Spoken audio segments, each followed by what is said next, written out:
lead, but succession planning, start early. Doesn't it seem a bit disingenuous to start succession planning before someone even leaves?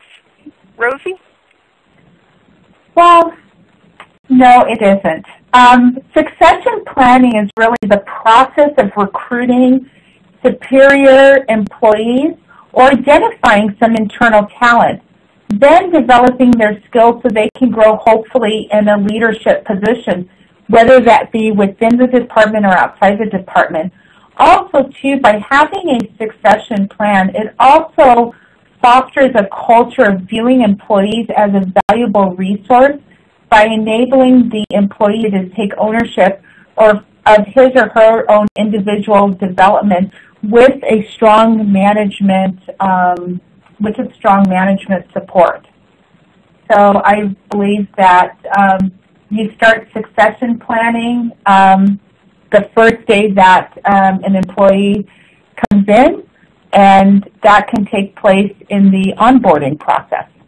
Pat, what are your thoughts on harnessing senior worker experience and I love this one, developing your deputies? So my theory on succession planning is if you don't have someone who can step into a role and it doesn't have to be a senior role, but you should be especially prepared to prepare those senior roles. So you should always be thinking about succession planning, and if you don't have a succession plan, if you can't move people up in the organization, then you've done a poor job of hiring and developing your staff.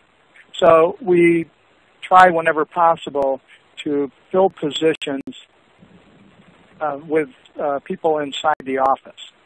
Now that's not always practical or feasible, but that's sort of, you have to show the staff who are successful and loyal that you are not always going to bring in somebody from the outside when there's an opening, because that'll cause people to leave. And succession planning is challenging in the greater Boston area because we have so many institutions competing for research administrators in a small geographic area.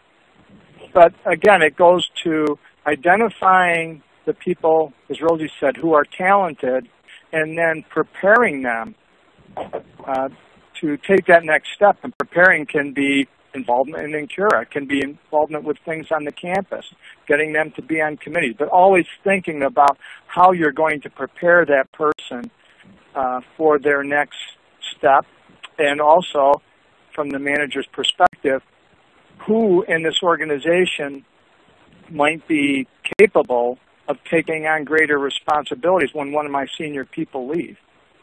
And Dan mentioned that many people are planning for retirement in our generation, and hopefully we've all got people in place who can succeed us when the time comes.